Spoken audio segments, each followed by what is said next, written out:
All right. It's part 2. Power Rangers Turbo. Here's your Power Rangers. Let's do it. This season just blows. Well, at least a good chunk does. But anyway, we're at roughly the halfway point, and everyone but Justin has been replaced.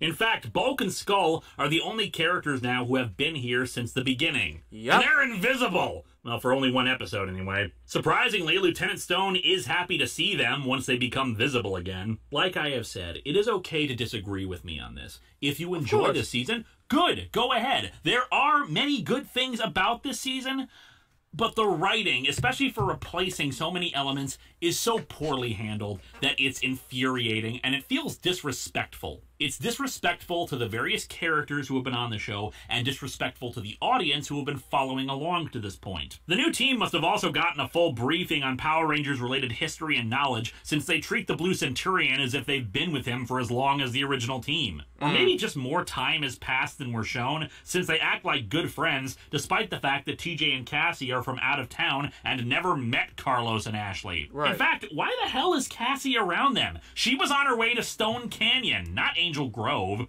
The next advancement in the Rangers' arsenal comes in The Wheel of Fate, wherein Divatox finds a map to the locations of Lightning Cruiser and Storm Blaster. Only the 2 most powerful vehicles in the universe! Yes, the most powerful vehicles in the universe look exactly like cars from Earth. Yep. Okay. Oh, what's even better? The cars are alive, kind of like superhero versions of Herbie the Love Bug. Admittedly, it's fun watching Divatox's forces get their asses kicked by cars, but only because it further demonstrates how pathetic they are. Oh, Lightning Cruiser can also fly, which will make some things a bit silly when we get to other parts of the show. The 2 cars are kind of like mini Zords, able to help out on the ground, but are rather independent. One wonders who would design vehicles with artificial intelligence that decides who wants to drive them, but what you gonna do? Cars do everything in this season. So after a filler episode where they get baked into a giant pizza... Excuse me for a moment.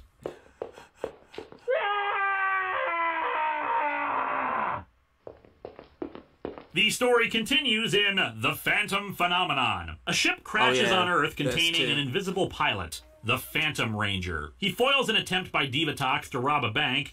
And yes, Divatox tries to rob a bank because, as a space pirate, American paper money is so valuable in the intergalactic market. Right. Demetria determines that his power is derived from Eltar, Zordon's homeworld. However, she makes it clear that if he is from Eltar, he'll only reveal his purpose when he wants to. The Phantom Ranger was originally a character from Car Ranger, but not an actual 6th Ranger. The producers decided to use him as a recurring character, kind of putting him in that slot, but sadly we never find out very much about him. Damn. Although they did plan to reveal his origins at some point. Budget restrictions sadly kept that from happening, but I'll get into that more next time. Despite the 2 never really knowing anything about the other, there was kind of a romance being developed between him and Cassie. Kinda. The story continued with the arrival of Divatox's brother, General Havoc. He brings with him a space base that Divatox had originally asked him to construct 100 years ago. Divatox takes her ship up into orbit and docks with it, with this now becoming her base for the rest of the season. Havoc also reveals a giant Zord called Metallosaurus that he can use to fight the Rangers. Metallosaurus is okay, but it lacks the menace and sleekness of Serpentera,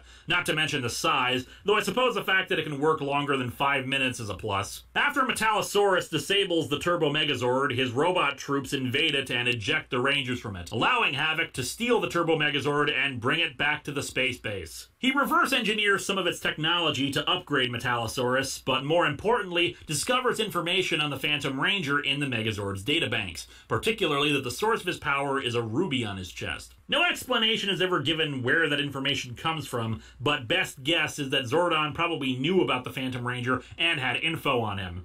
I mean, it would make sense that Zordon, who was from Eltar as well, would know about his people. But why would he be in the manual for the Turbo Megazord? Was there some plans that he was probably going to recruit the Phantom Ranger at one point for the Turbo Rangers? What was that the thing? Interesting. Havoc launches another attack, and the Rangers try to fight it with Lightning Cruiser and Storm Blaster, but they get shot down. The Phantom Ranger arrives and leads them through tunnels under the city towards an unknown destination. And then arrive back on the scene with a set of new Zords. The Rescue Zords. I'm not sure how long these things were just sitting under Angel Grove, but then again, we've already seen the Shogun Zords were apparently a thing.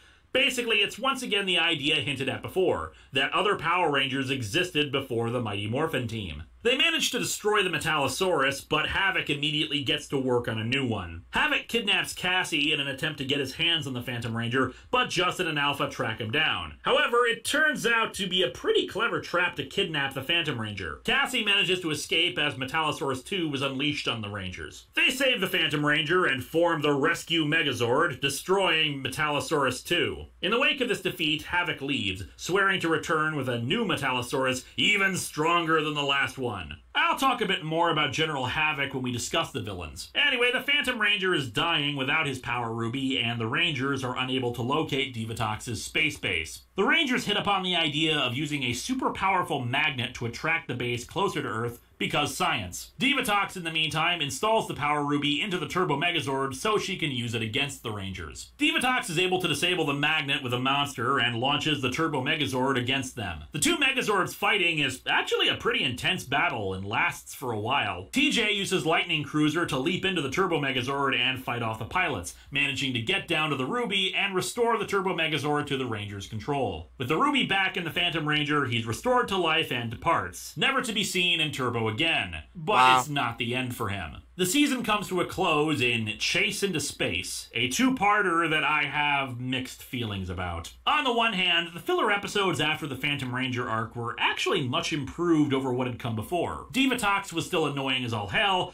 but it did really cement in my mind that this group was the Power Rangers. There was a mini arc about Divatox trying to make her own set of Zords, but it didn't really go anywhere save for an absolutely awesome penultimate episode called Parts and Parcel that was about Bulk and Skull, which I'll discuss when we get to them. My mixed feelings are about how, well, utterly depressing it feels. Justin's dad is offered the opportunity for a new job, but it would mean moving out of Angel Grove. Justin's dad has been having weird job issues the entire season, most of this stuff revolving around how it keeps him from spending time with his son. The problem, of course, is that it would mean taking Justin away from the town and, like peace conferences before it, away from his ranger duties. At the same time, a space shuttle returns to Earth from the Power Rangers equivalent of NASA called NASADA. The Rangers are called into the power chamber where there's an urgent distress call from Zordon on Eltar. The world is under attack by evil forces, and Zordon asks that the Rangers not come to his aid, since it would leave the Earth undefended. Mind you, the only way that the Rangers find out about this is because of Zordon contacting them, so maybe it was a bit of reverse psychology. Rangers, don't come to Eltar! Don't bring all of your super advanced weaponry and guns and stuff to the planet to help! I totally don't want you to help me! Oh God, why the hell did I ever leave my tube? Alpha, this is all your fault! The transmission cuts out before they can ask any questions, but the Rangers are understandably concerned, especially since Justin says that Eltar is the source of their powers. Divatox summons a monster from the farthest reaches of the universe, one actually a bit larger than a Megazord. The Rangers head out in the Rescue Megazord, and in a startling display of competence, go straight for the finishing move. However, the monster simply absorbs the energy and sends it right back at the Rangers. The monster cripples the Rescue Megazord, wailing on it over and over. With things desperate and the Megazord almost dead, TJ suggests they get in close and activate the self-destruct on it. Admittedly, this seems a bit dumb, to be honest, but I think it's kind of understandable why they all agree to do it. The fact that the battle is going so badly is one thing, but I also imagine they're still stunned and worried about Zordon, so they're not thinking straight. It's made no better by just how much they're getting their asses kicked by the monster. Desperate times call for desperate measures and all that. The Megazord grabs the monster and they evacuate the Rescue Megazord, teleporting into the Turbozords. However, the monster is still unharmed after the explosion. Damn, maybe Divatox should have opened with this guy at the start of the season. Maybe! It survives the attack by the Turbo Megazord and trashes it, forcing TJ to ride Lightning Cruiser in close enough to launch the Rangers' combined weapons right into the monster's throat, annihilating it. They're victorious victorious, but they've lost not only both Megazords, but their power weapons as well. So it's a bittersweet victory without all the tech that would be, you know, very useful to them in the time to come. They teleport back to the power chamber, but Divatox's forces follow them and learn the location of the power chamber. Wait. Rita, Zed, and the Machine Empire always knew where the command center was. Exactly. So why the hell did Divatox have a problem finding it before? Now that she has the location of the power chamber, Divatox... I'm sorry, but this ending to Power Rangers Turbo was actually pretty dumb. It was actually pretty dumb because they tried they tried to give Divatox a moment where she was stronger than the Rangers, when in reality she wasn't. If all things, she was the most subpar villain I've ever seen in Power Rangers history. Period. The most subpar villain.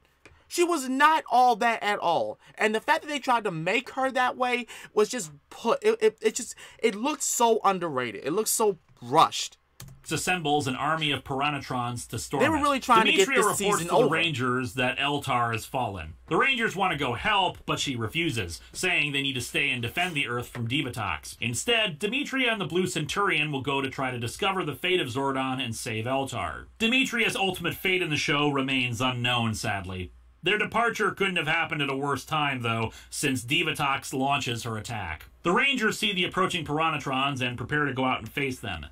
And here's where we really get my mixed feelings about this. Quite frankly, the Piranhatrons are pathetic. Yes, they are. They've routinely gotten their asses kicked by the Rangers, including by an unmorphed 12-year-old. Then hell, I think even Bulk and Skull managed to ward off a few of them on occasion. I'll get into my feelings about Divatox in a bit, but to put it simply, she's a terrible villain. Terrible. She comes off as Rita Light, if even that good. Every time she talked about taking over the world, I just looked at her like you might look at someone who just said their wallet tastes good. She's a pirate, not a conqueror. Right. A pirate doesn't go around wanting world domination. She goes around wanting to steal stuff.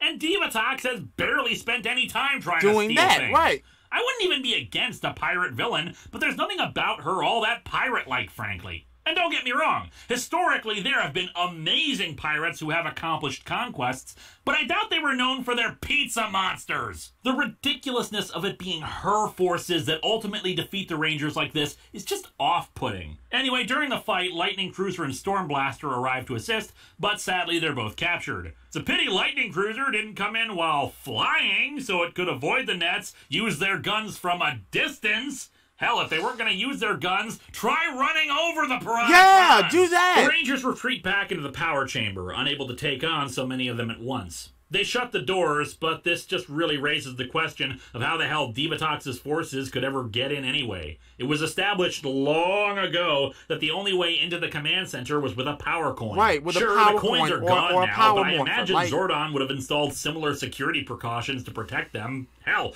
the only reason Rito and Goldar got in was by going in under it. I don't know, maybe Demetria's presence acted as that defense, but Rito was never able to enter the command center whenever Zordon's signal got lost before. The Machine Empire never tried to storm the command center with its much larger army. Anyway, the shields of the chamber fall, and the Piranhatrons get battering rams to storm the doors, as well as climbing the walls to burst down from the ceiling. This is just really depressing.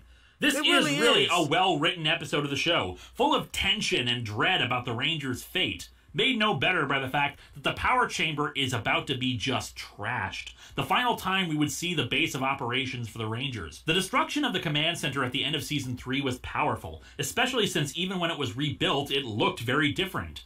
But now, this ain't gonna fix itself. Right. This is the end of the base of operations the Rangers have had for 5 years. Alpha thinks he has enough power to teleport the Rangers out, but TJ swears to stay with him and defend the chamber to the bitter end. The Rangers do their best to defend Alpha as the Piranhatrons storm in, since Alpha 6 has basically the same fighting prowess as his predecessor. To make matters worse, it's Elgar who's leading the charge. It's Elgar that leads this shit! Who I hate even more than Divatox, who comes in, sees the plasma tube for Demetria and Zordon, and shatters it so that there's no hope of them returning. He is the one who plants explosives all over the power chamber, and Divatox detonates them, leveling the power chamber completely. Divatox's forces scour the rubble, searching for the Rangers' bodies. However, before the hiding Rangers can be found, a glowing head appears to Divatox, reporting that Zordon has been captured. My god, with his capture, they have the ability to become giant floating heads! With Zordon's capture, she's being called away. She refuses, since she's about to take over Earth, but the head tells her that the summons is made by someone named Dark Spectre. Divatox, frightened by this, immediately recalls her troops and sets out for a place called the Cimmerian planet to meet with the United Alliance of Evil. The Rangers emerge with Alpha, and their powers vanish as a result of Eltar's capture. They decide that they have to go after Divatox to rescue Zordon and stop her from returning. Alpha recovers the black box of the power chamber, since it contains all the information they'll need when they get there. They head over to Nasada. So that's the significance of that plot point. And Justin manages to convince the lead scientist that the Power Rangers need to use their new shuttle. Somehow. The Rangers head off, sans Justin, who decides that he needs to stay with his father. The season ends with the Rangers blasting off and the words, "To be continued next season, Power Rangers in space." Let's go over the villains a bit. As I said, Divatox, well, she bugs me. I think it's from the fact that she did defeat the Rangers so thoroughly. Bear in mind that Lord Zed and Rita spent 3 years trying to beat them, and would have likely succeeded if not for the Zeo Crystal. Exactly. The Machine Empire, an entire empire with an army, couldn't defeat the Zeo Rangers, and yet a whiny, petulant, greedy pirate bopping around in a stupid-looking submarine and her hideous car with her army of community theater putties is somehow able to finally do it? Right. It's an embarrassment on the Rangers' record, even if the destruction of the power chamber was chilling. Frankly, what should have happened was that when General Havoc was introduced, he should have taken over as the primary villain. He was smarter than Divatox and far more effective, being the one responsible for stealing the Turbo Megazord and the Phantom Ranger's ruby. Plus, instead of the more petulant Divatox, he was more calculating and cold, and when failure came, he didn't whine and scream at everything around him. I can't really think of an overarching theme for the season. Like I said, this should have just been the graduation of the Rangers into more serious situations. Right. But instead, we had just a weird time. It's cars versus a space pirate in a submarine and later a giant rubber band ball. Right. I don't get it. The Cars motif just really seemed like a step in the wrong direction, making it feel like they were trying to appeal to the more extreme crowd. That's what they were doing. A crowd that preferred fast and cool-looking vehicles. Don't get me wrong, I have nothing against those kind of things, but when I think of a legendary force of superheroes trying to save the planet, my thoughts do not turn to NASCAR. It's especially jarring when you consider that Power Rangers has always been one to preach its environmental message, yet we're now using friggin' cars to save the world. Later seasons will use vehicles and cars, but I don't really mind those as much since they're starting fresh without the previous season's worth of baggage and development. The Bulk and Skull as chimp subplot wasn't bad in theory. The problem is that it's so easily solvable. Even they could do it. Get Lieutenant Stone or one of the Rangers, grab a pen or a marker, and write down, "We're Bulk and Skull, help us." Instead, they just keep expecting people to recognize them by doing vaguely human things, even though they're friggin' apes and no one can understand them. Right. What makes this all the more annoying is that no one seems to care or wonder where the hell Bulk and Skull are, especially since they weren't at graduation. What about their parents? We established before that their parents do care about them, so why aren't they around to ask where their kids are? Fortunately, the producers wisely decided to not keep them invisible for more than one episode, so we had our humorous romp with it, and then let them get back to being them. When they do return from being invisible, the only character development actually goes to Lieutenant Stone, who expresses his joy that the two are back. I admit that I don't know why he's happy that they're back, given their past, but at the same time, it really goes to show that their relationship was a bit more complicated than simply being annoyed by the two. But this is also the final season for Lieutenant Stone, so maybe that's just the final part of their arc together, ultimately accepting that he likes the two. However, there is almost no development for Bulk and Skull during the season. The chimpanzee plot takes up all their time while the original Rangers are around, and once they return, they act as if nothing has happened, treating the new team no differently than they would the original. They've never met TJ or Cassie, yet act as if it's always been them around. It's a huge betrayal of the development of the characters, who were actually called friends on more than one occasion by the original team. Who are Bulk and Skull to the new group anyway? Why not explore that angle a bit instead of what we do get, which is the two constantly trying to find jobs and failing at them? usually because of a monster or their own incompetence. What's weird, though, is that the shift with the jobs sometimes has them back on the force, sometimes back in the detective office, and other times just meandering around. It's like the writers had no idea what to do with them. However, one positive episode that definitely deserves merit is Parts and Parcel, the episode right before Chase into Space. Bulk and Skull are doing package delivery as their latest job, but the contents of the packages keep getting stolen. Their supervisor suspects that they're responsible, but TJ, overhearing them, knows that they may be bumblers, but they're certainly not thieves. Well, at least not in this season, but hey, TJ wasn't around in season 1. Point is, TJ decides to help them catch the thief. Eventually, the other Rangers get involved too, coordinating with Bulk and Skull in their efforts and being nice to each other and stuff. At the end, the Rangers even save them from being arrested, and Bulk comments that TJ's pretty cool. Cassie tells Bulk that TJ actually said the same about them. Sure, it wasn't from Tommy and the original cast, but it was a pretty awesome moment, worthy of the development the characters have had throughout 5 years. In a season of mistakes, missteps, and meandering about, there were a few gems here and there. Despite my rage, there are good episodes this season, and hell, if you come to Power Rangers for the goofiness, Turbo is all about the goofiness. The music still feels like it's a part of the franchise, and the action is as strong as ever. And despite the feeling that Turbo didn't know what to do with Bulk and Skull, their shtick was still as funny as ever when they actually were on screen. The improved quality of the stories, being baked into a giant pizza notwithstanding, with the cast changeover helped improve the ratings enough to warrant what was going to be a final season. Since it was in all likelihood that the show would be over at this point, the show staff decided, screw it, let's do all the things we always wanted to do but never could. And we'll discuss all that next time when we set controls to outer space. Yep.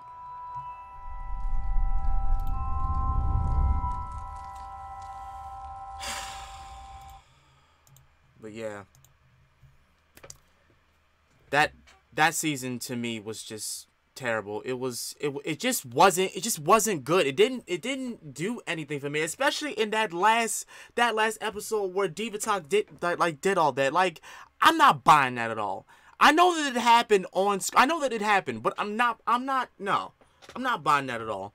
Like I said before in part 1, only thing that was appeasing about Divatox was that she had cans. After that, that was it. Because everything else was annoying. Everything else. She whined about every single thing. And the only thing that was even meritable was when her older brother came. And that one sequence, he was more of a villain, more interesting than she ever was. Like, nah, bro. She sucked. Villain sucked. I like TJ as the Red Ranger. The Red Turbo Ranger. I'm happy. Okay, I was happy that he became the Red Turbo Ranger. Why? Because it was a black guy, taking the lead as the leader of the team. You know. Other than that, it sucked. But anyway, I'm gonna get up out of here. Thank y'all so much for watching this. Let me know what y'all think down below about the conclusion of Turbo. And then in the next one, we're gonna be going in space. One of my most favorites Power Rangers series ever. I love you guys. I'm out. Peace.